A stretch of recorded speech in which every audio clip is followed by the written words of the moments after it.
Guten Tag, APUSH. We have a new video today. It's the Bee's Knees by the Big Cheese himself, Mr. Linegar. Let's make history today as we jaw over Unit 5, Day 2. But first, let's do our daily punishment.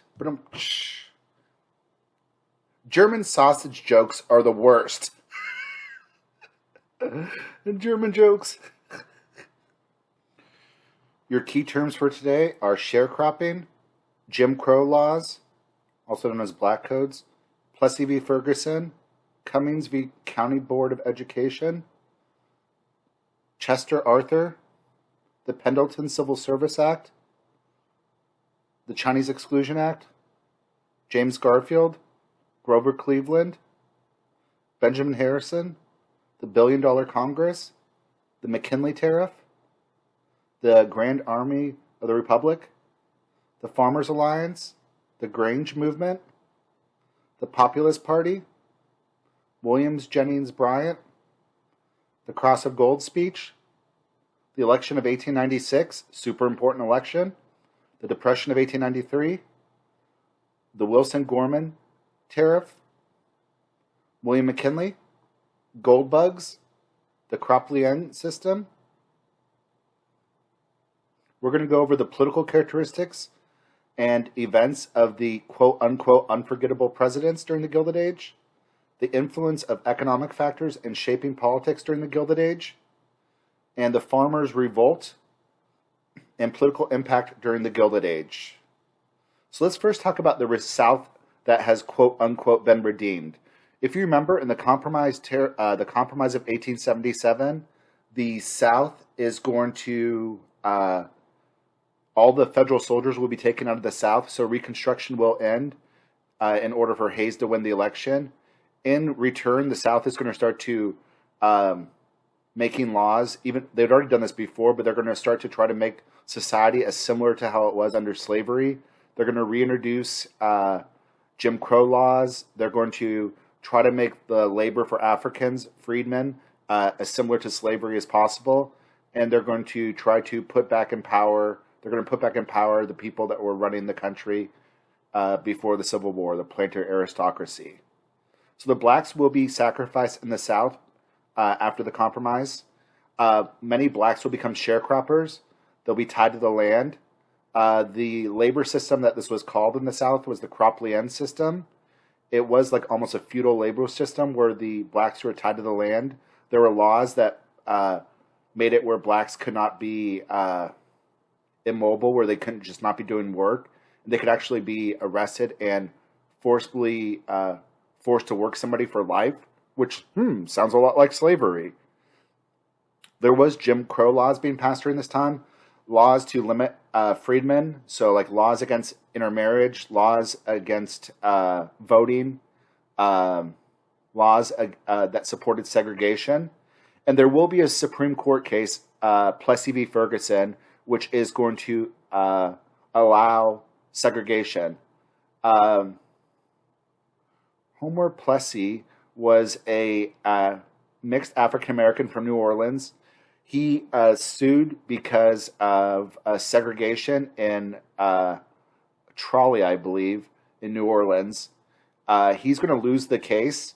The Supreme Court is going to say that segregation is constitutional if they're separate but equal facilities.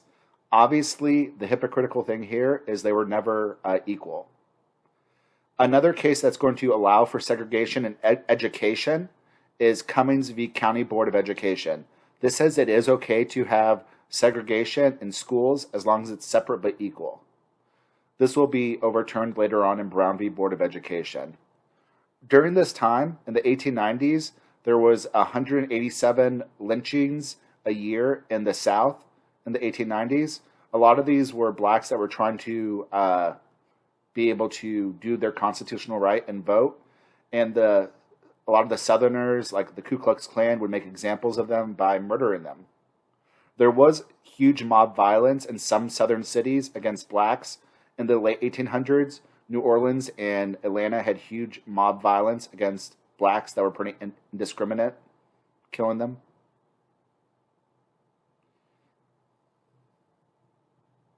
Let's talk about some more of the forgettable presidents.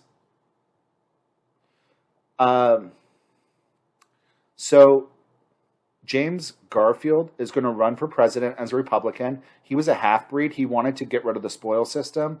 Chester Arthur is going to run as his vice president. He was a stalwart. He supported the spoil system. Garfield will be assassinated by a Republican office seeker. Obviously, this makes the spoil system look really bad. He'll be seen as a martyr in the corrupt civil service system.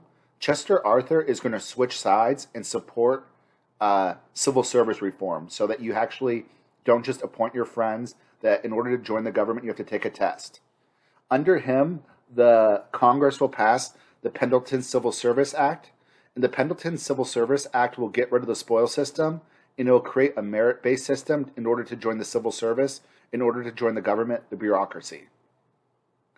Other things that Arthur did was he was known for being a reformer. He vetoed pork barrel legislation, like wasteful spending that was meant to help out Congress. He tried to veto the Chinese Exclusion Act, which would have barred Chinese people from coming to America, but Congress will override his vetoes. And we will pass the United States will pass the Chinese Exclusion Act in the 1880s. This was during the time when a lot of Chinese people had come to America to work on the Transcontinental Railroad, to work during the gold buzz from California. Some of the racist Americans were afraid that the Chinese were taking their jobs away. So the Chinese Exclusion Act will be passed. Here's a political cartoon around it. In 1884, the Democrats will nominate Grover Cleveland. He'll defeat James Blaine. Blaine loses the election because he loses New York, because he says all the Irish are known for is triple R, Rome, Roman Catholicism, and rum. Rome for Roman Catholicism, rum because they're all alcoholics, and rebellion because like a lot of the Democrats had supported the South during the Civil War. Cleveland will become the first Democratic president since before the Civil War. He is a pretty conservative Democrat. He's going to support laissez-faire economics, which means the government should not be involved in the economy at all. Tariffs will become a big issue. He wants to lower the tariffs, and he wants to lower the national debt. Under him, the Congress will pass the Dawes-Severalty Act. The Dawes-Severalty Act will be like creating the reservation systems for the Native Americans, forced assimilation. Also, under his first term, they'll pass the Interstate Commerce Act, which is meant to curb and regulate railroad rates to make it more fair.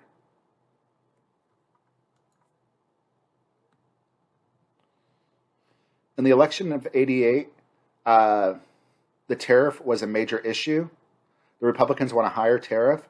The Republicans will nominate Benjamin Harrison, who was actually a distant relative of Old Tipper Canoe, and he'll defeat Grover Cleveland, even though Cleveland had more popular votes. Remember, the presidential election is based off electoral votes. This was called the $1 Billion Congress. This was the first time Congress spent over $1 billion in 1 year. Under Harrison, he will spend a lot of money. They'll introduce the McKinley tariff, which is a high tariff. It was the highest tariff at the time. Also, Congress will pay for pensions for the GAR. The GAR was the Grand Army of the Republic. It was made up of veterans from the Civil War. A lot of them supported the Republican Party. They formed their own interest group. They would demonstrate. They would vote together as a bloc. And the Republicans would often offer them like bonus bills for their service. In return, they were pretty loyal to the Republican Party.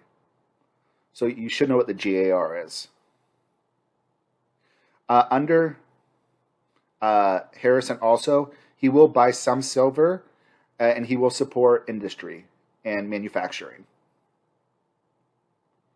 All right. So during this time, farmers did have it pretty rough after the Civil War. A lot of farmers were overproducing and farm prices were down. For some farmers, like there was too much, there was more expensive inventions that they couldn't afford. Also, railroads were persecuting farmers, and farmers were having their land bought up against railroads. So there will be some organizations formed by farmers. The one we're going to talk about last is the Populist Party, but the first one is the Farmers Alliance. The Farmers Alliance and the Grange Movement. Let's talk about the Grange Movement first, actually. The Grange Movement was founded in 1867. It was originally meant to be a self-help group. They were just supposed to be able to discuss agricultural styles, come up with ideas to how to make farming more efficient. It's going to catch on in the West.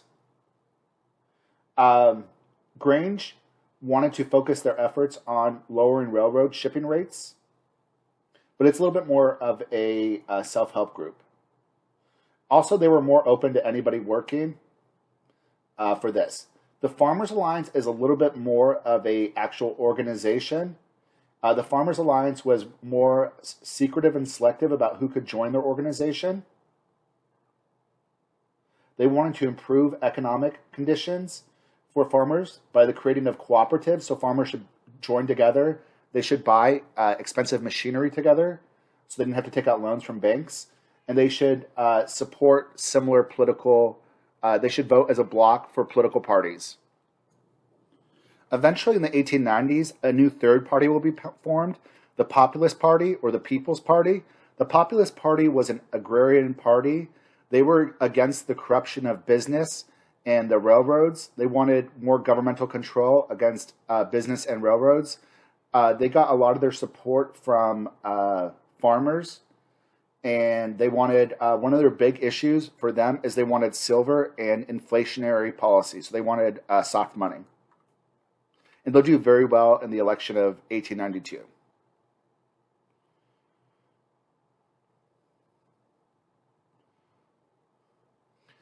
All right, in the election of 1892, Cleveland will run again, and he'll defeat Harrison. So Cleveland is the only president to serve 2 non-consecutive terms.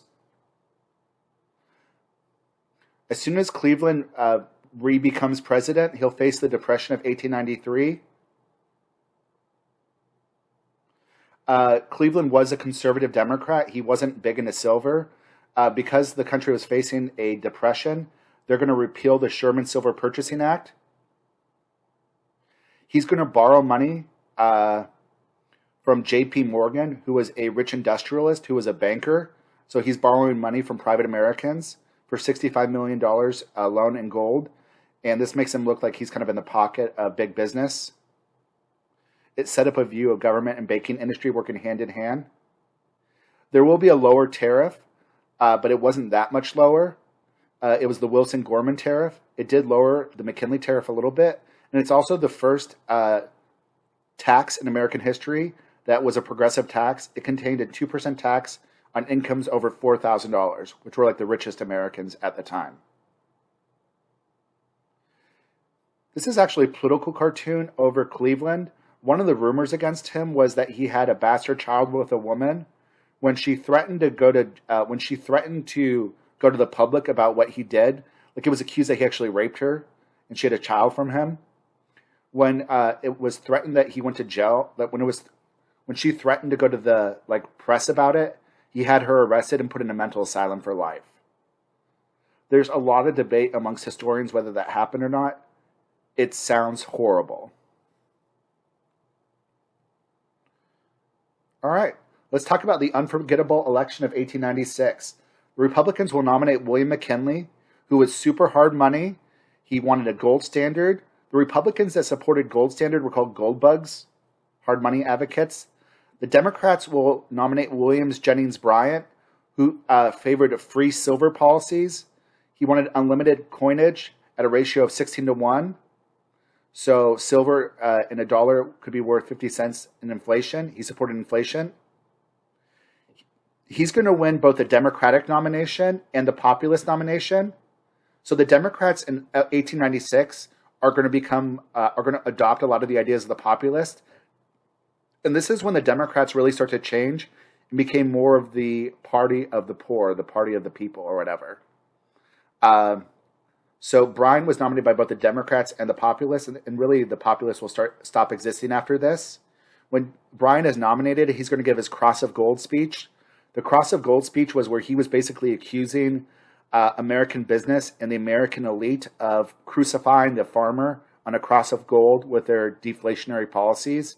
So he was using the metaphor of the crucifixion. In this election, McKinley will pretty handily defeat Bryan. This is going to be a pretty big turning point in American history. This is going to be a victory for big business, big cities, middle-class values, and financial conservatism. Bryan's defeat is going to be the last attempt to try to win the White House only relying on agrarian votes. A lot of factory workers were threatened that if they voted for Bryan in the election, they wouldn't have a job the next day. Bryan was seen as a radical at the time, and he was feared by the business interest in America. And there's a very famous cartoon of Bryan with his Cross of Gold speech.